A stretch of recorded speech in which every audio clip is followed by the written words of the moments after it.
शालू, तुम दोनों बहनें सही बोल रही थी। मुझे अपने लिए नौकरी का इंतजाम कर लेना चाहिए। इसीलिए सोच रही थी कल सुबह मैं पापा के पुराने वाले ऑफिस में चली जाती हूँ। शायद कोई काम मिल जाए। हो सकता है भगवान को मेरी बच्चियों पे तरस आ जाए और मुझे कोई काम मिल जाए। जी मम्मी, ये आपने बिल्कुल सही फैसला लिया। वो जो पापा के दोस्त थे ना, महेश अंकल, आप उनसे बात करना, वो हमारी जरूर मदद करेंगे। अरे हाँ, तू बिल्कुल ठीक कह रही है। महेश भैया मेरी इस मामले में जरूर मदद कर सकते हैं। अरे वाह, मेरी शालू तो सचमुच बड़ी हो गई है। अब अपनी मम्मी को अच्छी अच्छी राय जो देने लगी। अब तक तो वृंदा बहन को आ जाना चाहिए था। ये वृंदा बहन कहाँ रह गई?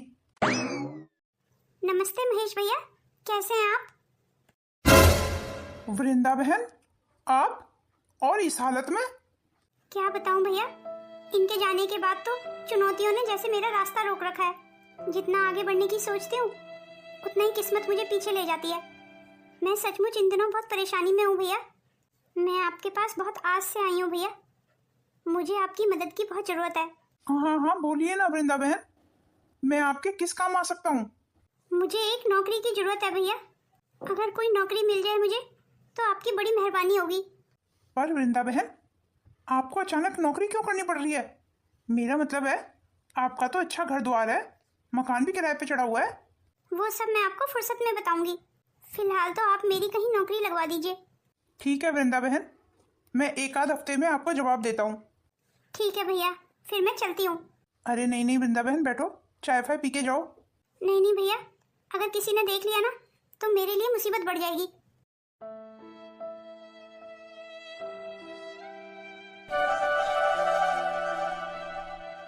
क्या कहा? पैसे चाहिए? पर क्यों? तुझे पैसों की क्या जरूरत आन पड़ी? वो भैया, मुझे अपना फोन रिचार्ज कराना है। तुझे भला फोन रिचार्ज कराने की क्या जरूरत पड़गी?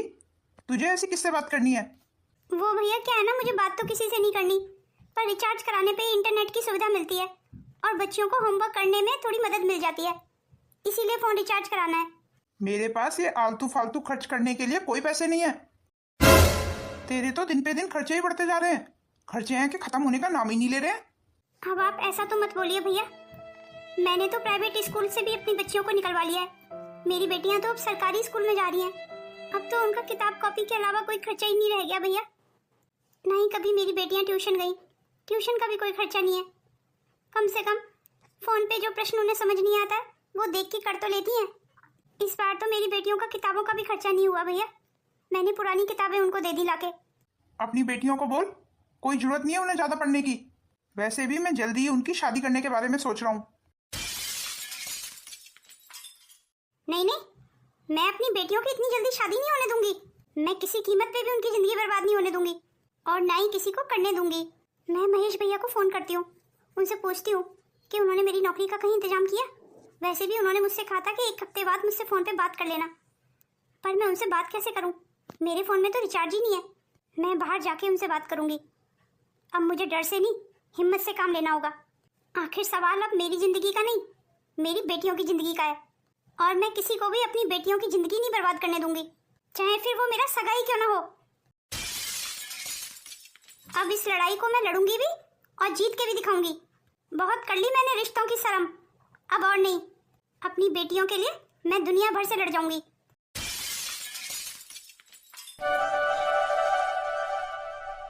ये देखो माँ जी को फोन में लगी पड़ी हैं।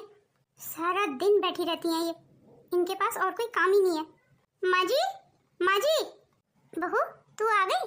जी माँ जी, पर मैं बहुत थक गई हूँ। जरा वृंदा दीदी को बोल के 1 गिलास पानी पिला दीजिए। हाँ, मैं अभी पानी मंगवाती हूँ। वृंदा, वृंदा, देख तेरी भाभी आई है, बहुत थकी हुई है, जरा 1 गिलास पानी पिला देना। देख लिया ना माँ जी, कोई जवाब नहीं आपकी बेटी की तरफ से। जरूर आपकी बेटी सो रही होगी। अब मैं ही जाती हूँ, मैं ही इनकी नींद हराम करती हूँ। वृंदा, तू कहाँ से आ रही है? क्या मैं पूछ सकती हूँ इतना सज धज के मैडम कहाँ से आ रही है? हाँ हाँ भाभी, क्यों नहीं पूछ सकती, बिल्कुल पूछ सकती हैं। मैं आपको बता देती हूँ, मैं किसी जरूरी काम से गई हुई थी। जरा मैं भी तो सुनूं, ऐसा कौन सा जरूरी काम था जिसने आपके मिजाज और पहनावा दोनों ही बदल दिए? आपके हाव भाव देख के तो लग नहीं रहा है कि आप एक विधवा हैं। शायद आप भूल गई हैं। चलो मैं ही याद दिला देती हूँ कि आप एक विधवा हैं। एक विधवा को ये रंगीन साड़ियाँ और ये सैर सपाटे शोभा नहीं देते? कम से कम मैं मेरे घर में तो ये सब नहीं होने दूंगी। आपका घर किसी के घर में जबरदस्ती घुस जाने से क्या वो घर आपका हो जाएगा? तो तुम भी कान खोल के सुन लो, ये घर हमेशा से मेरा था, मेरा है और मेरा ही रहेगा। ये मेरे पति का घर है, मेरे बच्चों का घर है। ओहो, तेवर तो देखो मैडम के, लगता है अपने किसी चाहने वाले से मिलके आ रही हो। तभी मैडम के मिजाज मुझे बदले बदले से लग रहे हैं। जवान तो कैंची की तरह चल रही है आज। मेरी जवान के बारे में तो आपने कह दिया, पर आपकी जवान, उसका क्या? जरा अपनी जवान को भी देख लिया करो कभी कभी। माँ जी, आप यूं ही बैठी बैठी सुनती रहेंगी या कुछ बोलेंगी भी? वृंदा, अपनी भाभी के मुंह क्यों लग रही है? तुझे शर्म नहीं आती? तेरी भाभी तुझसे बड़ी है। चल जा, अभी के अभी अंदर जा। और एक बात और, इस घर में रहना है ना तो अपनी मर्यादा में ही रहना होगा। ये आपकी रोज रोज की रंगरलियां मैं बिल्कुल बर्दाश्त नहीं करूंगी। इस वृंदा से तो मैं खुद निपट लूंगी। बहू, तू अपना मूड क्यों खराब कर रही है? अच्छा चल ये बता, तू उस एजेंट से मिलके आई? उसने क्या कहा? बस माँ जी, उसे पैसे देने तक की देरी है। पैसे देते ही वो हमारे सोनू को विदेश भेज देगा। अरे वाह, अब मेरा सोनू विदेश जाएगा। समझ गया ना? तुझे एक छोटा सा टेस्ट देना होगा। जब वो टेस्ट तेरा क्लियर हुआ तभी तू विदेश जा पाएगा। टेस्ट तो क्लियर कर लेगा ना? अरे चुप क्यों है? बोलता क्यों नहीं है कुछ? हाँ हाँ पापा, क्यों नहीं। सचमुच मेरा सोनू विदेश जाएगा? मुझसे तो उस दिन का इंतजार ही नहीं हो रहा है। तेरे लड़के के लक्षण मुझे कुछ सही नहीं लग रहे हैं। पर आप ऐसा क्यों बोल रहे हैं?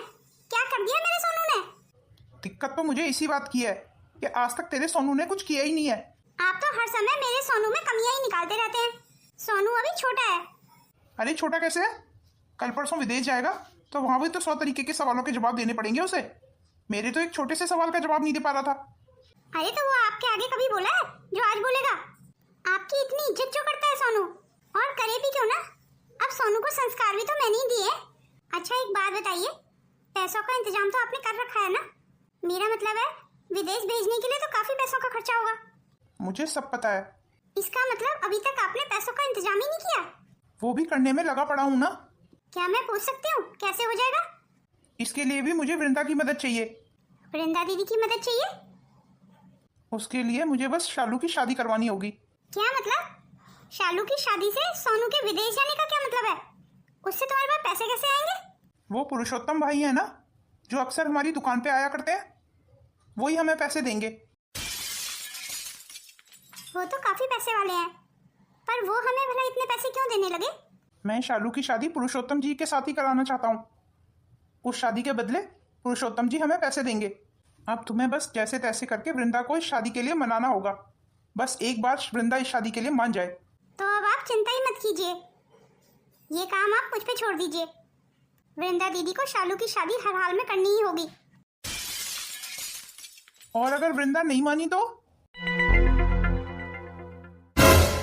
ये आप क्या कह रहे हैं भैया? मेरी शालू की अभी उम्र ही क्या है? पढ़ने लिखने की उम्र में मैं अपनी शालू की शादी कर दूं? बहुत हो गई तेरी शालू की पढ़ाई लिखाई। अब जैसा मैं बोल रहा हूँ वैसा ही कर। तू तो शुक्र कर, बैठे बिठाए इतना अच्छा लड़का हमें मिल रहा है। तुझे इसकी शादी में कोई खर्चा नहीं करना पड़ेगा। हमारा 1 रुपया भी नहीं खर्च होगा, बल्कि लड़के वाले हमें उल्टा पैसा देंगे। जीजा जी भी इतना पैसे वाला लड़का नहीं ढूंढ पाते तेरी शालू के लिए। लड़के वालों की मांग जांच तो तू जानती है कि आजकल लड़के वाले कितना मुंह खोल के मांगते हैं। सचमुच दीदी, आपकी शालू तो किस्मत की बड़ी तेज है, तभी तो बैठे बिठाए इतना अच्छा जीवन साथी मिल रहा है उसे। और अब मैं भी शालू का मामा हूँ, मैं अपनी शालू के बारे में कोई बुरा सोच सकता हूँ? मामा है? अरे थू है तेरे जैसे मामा पे, जो अपनी भांजी का सौदा करके आया है। तुझे तो भगवान नरक में भी जगह नहीं देगा। तू मामा कहलाने के लायक ही नहीं है। ये आप क्या कर रहे हैं मामा जी? अगर तू चाहती है ना कि तेरी माँ पे हाथ ना उठाऊं मैं, तो समझा ले अपनी माँ को कि जैसा मैं कह रहा हूँ वैसा ही करे। नहीं तो तुम तीनों माँ बेटियों की जिंदगी नरक बना दूंगा मैं। तो फिर तू भी सुन ले, शादी तो मैं अपनी शालू की नहीं करने वाली। तुझे जो करना है ना तू वो कर ले। मैं भी देखती हूँ कि तू मेरा क्या उखाड़ सकता है। उखाड़ने को तो मैं बहुत कुछ उखाड़ सकता हूँ, पर तू बातों से ही समझ जाए तो ज्यादा अच्छा है। नहीं तो तुझे और तेरी बेटियों को इस घर से निकालने में मुझे 2 मिनट नहीं लगेंगे। नहीं नहीं, मैं इस घर को छोड़ के कहीं नहीं जाऊंगी। ये मेरे पति का घर है, मेरा घर है। मैं भी देखता हूँ अब कि तू इस घर को छोड़ के कैसे नहीं जाती। चल अब निकल इस घर से। भाभी मेरा हाथ छोड़िए। मामी मम्मी को छोड़ दीजिए।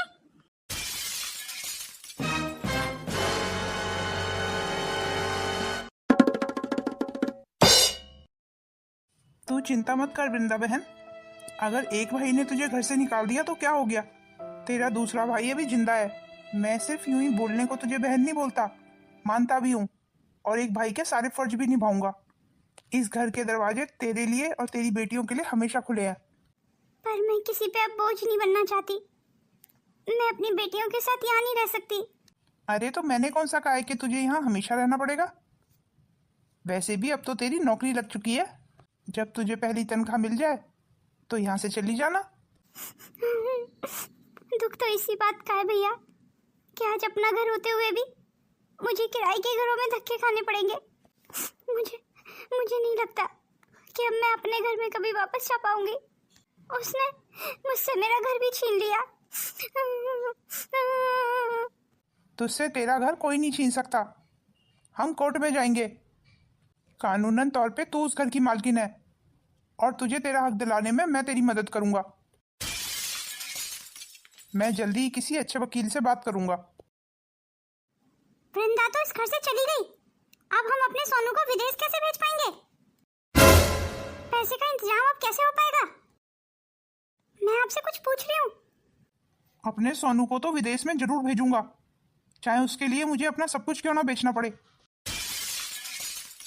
पर अगर आपने दुकान बेच दी तो हमारे रोज के खर्चे कैसे पूरे होंगे? इस घर के 2 मंजिल का किराया जो आता है उसी से हमारा खर्चा चलेगा। पर अगर कल को तुम्हारी बहन इस घर पे अपना हक जताने आ गई तो? हक जताएगी, उसके लिए बहुत हिम्मत चाहिए जो वृंदा के अंदर नहीं है। शहर में रह के वो अपना और अपनी बेटियों का खर्चा चला ले, वही उसके लिए बहुत होगा। इसलिए वृंदा की फिक्र करना छोड़ और अपने बेटे को विदेश भेजने की तैयारी कर।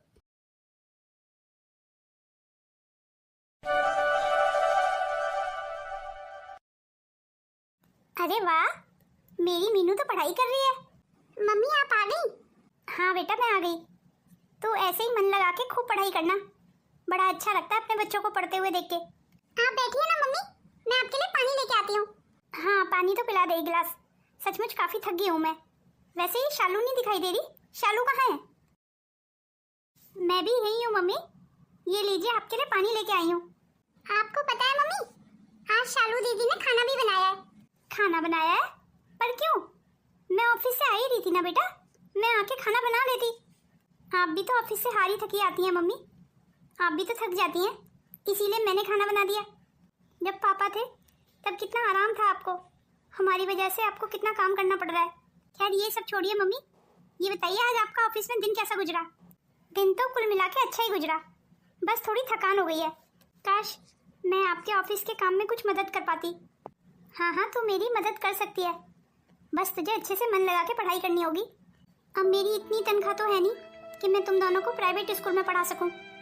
बस मैं तो इतना ही कमा पाती हूँ कि खाने पीने का खर्चा निकल सके और इस घर का किराया दे सकूं। ओहो मम्मी आप बिल्कुल परेशान मत होइए, सरकारी स्कूल तो प्राइवेट स्कूल से ज़्यादा अच्छे होते हैं और हमें तो सिर्फ पढ़ने से मतलब है ना, फिर चाहे वो सरकारी स्कूल हो या प्राइवेट। अरे वाह, मेरी शालू तो बहुत समझदार हो गई है। आखिर बेटी किसकी हूँ? समझदार माँ की समझदार बेटियाँ। हाँ ये बात तो तूने बिल्कुल ठीक बोली, मेरी दोनों बेटियाँ सच में बहुत समझदार हैं। ऐसे उदास क्यों खड़ी हैं माँ जी? क्या आपको हमारे सोनू के विदेश जाने की खुशी नहीं है? नहीं नहीं बहू, खुशी तो बहुत है, पर रंजीत को अपनी वो दुकान नहीं बेचनी चाहिए थी। ओहो माँ जी, बस इतनी सी बात है? जब विदेश में सोनू कमाने लगेगा ना तो ऐसी कितनी दुकानें हम और खरीद पाएंगे। आप तो बस भगवान से दुआ कीजिए कि हमारा सोनू जल्दी से जल्दी विदेश चला जाए। बस आज ही एजेंट के पास गए हुए हैं, अब ये जल्दी से वापस आए तो मैं अपने सोनू के विदेश जाने की तैयारियां शुरू करूं। माँ जी मैं सोच रही हूँ सोनू के लिए कुछ गर्म कपड़े भी खरीद लाती हूँ। मैंने सुना है विदेश में बहुत ठंड होती है, तो क्या अभी कुछ दिनों में ही हमारा सोनू विदेश चला जाएगा? जी माँ जी, कुछ दिनों में नहीं, भगवान ने चाहा ना तो इन 1-2 दिन में ही हमारा सोनू विदेश चला जाएगा। क्या कहा? अभी कल परसों में? फिर तो मैं अपने सोनू के लिए रास्ते के लिए कुछ खाने को भी बना दूंगी। तू जरा रंजीत को फोन तो लगा। रंजीत कब तक आएगा? वही तो मैं इन्हें देख रही थी, पता नहीं कब तक आएंगे। जल्दी बताइए ना, हमारा सोनू कब विदेश जा रहा है? अरे क्या हुआ? आप ऐसे रो क्यों रहे हैं? जल्दी बताना रंजीत, मेरा दिल बैठा जा रहा है। अब हमारा सोनू कभी विदेश नहीं जा पाएगा।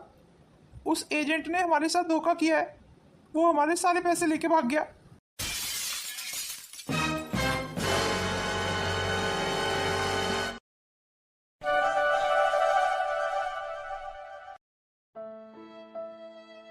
इतने दिनों से आपने कुछ खाया पिया नहीं है, लीजिए कम से कम चाय तो पी लीजिए। भगवान ने हमारे साथ ऐसा क्यों किया? मेरा सोनू को विदेश भेजने का सपना सपना ही रह गया। आपने तो अपनी तरफ से पूरी कोशिश की थी, शायद हमारी किस्मत में ही नहीं था सोनू को विदेश भेजना। हम भगवान को जो मंजूर। कोई बात नहीं है, विदेश ही तो नहीं जा पाया हमारा सोनू, वो यहीं रह के कुछ कर लेगा। आप बिल्कुल फिक्र मत कीजिए। पर मैंने अपनी दुकान भी तो बेच दी है। अरे कोई बात नहीं है, हमारे पास इस घर का किराया भी तो आता है। घर तो है ना हमारे पास, आप क्यों चिंता कर रहे हैं? अरे रंजीत, बाहर कोरियर वाला ये कुछ पेपर देके गया है, जरा देखना ये क्या है। नहीं, ऐसा नहीं हो सकता। क्या हुआ? कैसा नहीं हो सकता? क्या हुआ रंजीत, जल्दी बताना। वृंदा ने इस घर को वापस लेने के लिए इस पे केस कर दिया है और वृंदा हमसे ये घर वापस ले लेगी।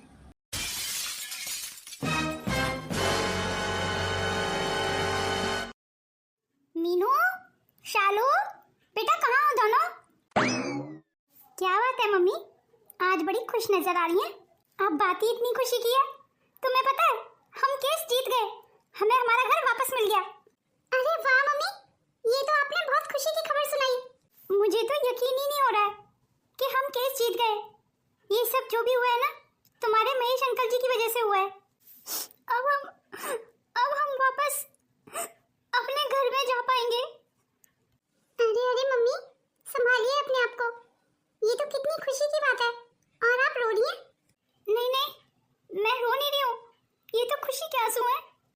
फिर तो आज हमें पार्टी मिलनी चाहिए मम्मी। हाँ हाँ क्यों नहीं, चलो आज तुम दोनों को बाहर से कुछ खिला के लाती हूँ।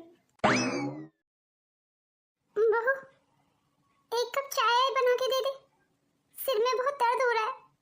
2 दिन से मैंने कुछ खाया भी नहीं है। आपने नहीं खाया तो मैंने कौन सा खा लिया? आपको तो जब देखो खाने की पड़ी रहती है। घर में कौन सी दूध की नदियां बह रही हैं कि मैं आपको चाय बना के दे दूं? मेरी तो किस्मत ही फूट गई थी उस दिन, जिस दिन मैं इस घर में ब्याह के आई थी।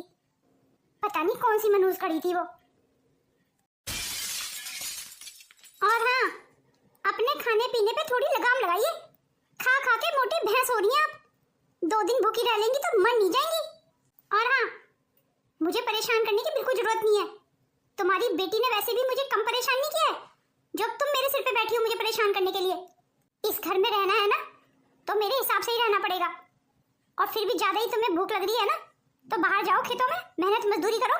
जो पैसे कमा के लाओगे उसकी 2 रोटी बना के खिला दूंगी तुम्हें। बल्कि मैं तो कहती हूँ आप निकल जाइए इस घर से और अपना रहने का खाने का इंतजाम कहीं और कर लीजिए। वृंदा का डर जब तक इसको था तब तक ये मेरी इज्जत करती थी। अब इसके दिल से वृंदा का डर निकल गया है, तभी आज ये मुझसे ऐसे बात कर रही है। ऐसे बात तो मेरी बेटी ने भी कभी मुझसे नहीं की। अब ये अच्छे से जान चुकी है कि अब वृंदा मेरी मदद के लिए नहीं आएगी। मैंने अपनी बेटी के साथ सचमुच बहुत बुरा किया। हमेशा अपने बहू बेटे पे ही घमंड किया। अपनी बेटी को तो मैंने हमेशा नजरअंदाज किया। आज उन्हीं बहू बेटों पे मैं बोझ बन के रह गई हूँ। घर में मेरी 2 रोटी के ही लाले पड़े हुए हैं। आज मेरी वही बहू मुझसे ऐसे बात कर रही है जिस पे मैं कभी नाज किया करती थी। आज हमारे पास आपके लिए बहुत बड़ी खुशखबरी है मम्मी। आपको पता है हम दोनों ने स्कूल में टॉप किया है, बहुत अच्छे मार्क्स आए हैं हमारे। क्या कहा? सचमुच? इसी खुशी में हमारे प्रिंसिपल ने आपको कल स्कूल बुलाया है। कल हमें स्कूल में इनाम मिलेगा मम्मी। भगवान जब भी देता है ना छप्पर फाड़ के ही देता है। तुम्हें पता है आज मेरे पास भी तुम्हारे लिए कुछ खुशी की खबर है। अरे तो मम्मी जल्दी जल्दी बताइए ना, क्या खुशी की खबर है? मेरा ऑफिस में प्रमोशन हो गया है, अब मेरी तनख्वाह भी बढ़ जाएगी। क्या सच में मम्मी? फिर तो आज डबल पार्टी बनती है। हाँ हाँ बिल्कुल।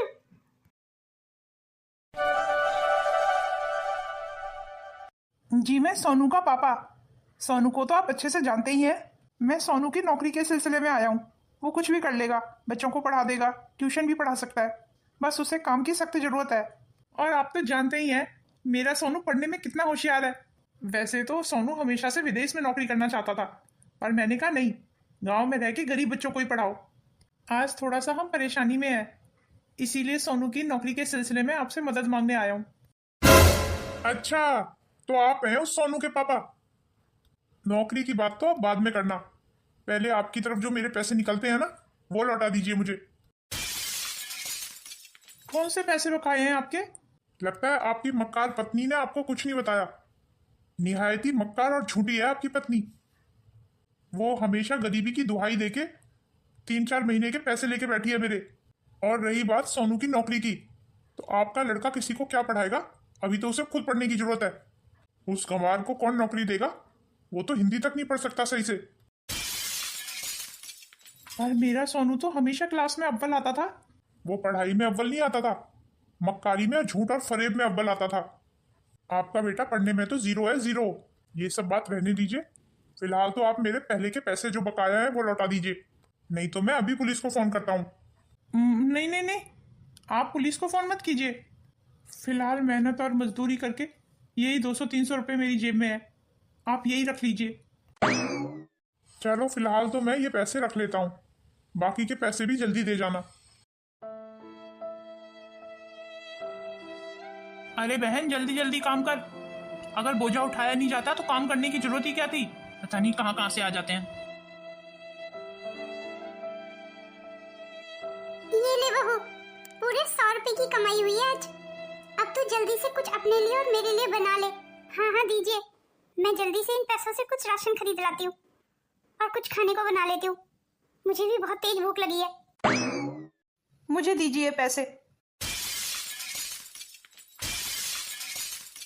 बहू सोनू को रोक, मेरे सारे दिन की मेहनत की कमाई ले गया। अब सोनू को कोई नहीं रोक सकता माँ जी। सोनू हमारे हाथों से निकल गया। सोनू बहुत बिगड़ चुका है। बहुत गुरूर था मुझे कि मैं एक बेटे की माँ हूँ, पर ऐसे नालायक और निकम्मे बेटे से तो अच्छा था कि भगवान मुझे बेटी दे देता। कम से कम वो किसी लायक तो होती। पता नहीं कितने दिन भूखा रहना पड़ेगा, पता नहीं इन्हें भी कोई काम मिला या नहीं। मेरे नालायक बेटे की हरकत की वजह से आज मुझे कहीं काम भी नहीं मिल रहा है। मेरे बेटे की वजह से हर जगह मेरी बदनामी हो रखी है। अब तो सब लोग मुझे घूर घूर के देखते हैं कि यही है बदमाश सोनू का बाप। ऐसे बेटे से तो अच्छा था कि भगवान मुझे बेटा ही ना देता। सचमुच हमारा सोनू कौन से रास्ते पे चल पड़ा? उसने तो हमें कहीं मुंह दिखाने लायक नहीं छोड़ा। अगर ऐसे ही सब लोगों ने मुझे काम देना बंद कर दिया तो वो दिन दूर नहीं कि हम भूखे मरने लगेंगे। नहीं नहीं, भगवान के लिए ऐसा मत कहिए। ये मैं नहीं कह रहा हूँ, हमारे बिगड़ते हालात कह रहे हैं। मैं क्या सोच रही थी, क्यों ना हम वृंदा दीदी से मदद मांगे। हाँ हाँ, मुझे लगता है बहू बिल्कुल ठीक कह रही है।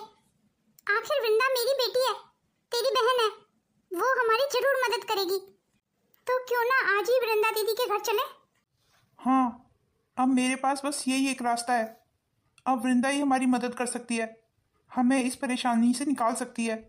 अगर वो कुछ दिन के लिए अपने घर में हमें रख ले तो मैं उसके घर में रह के अपने लिए शहर में कोई काम धंधा ढूंढ लूँ। इससे मेरी बहुत मदद हो जाएगी। आप देखना, वृंदा दीदी हमारी जरूर मदद करेंगी। हाँ हाँ, जरूर मदद करेगी वृंदा। अब रंजीत वृंदा का इकलौता भाई जो ठहरा।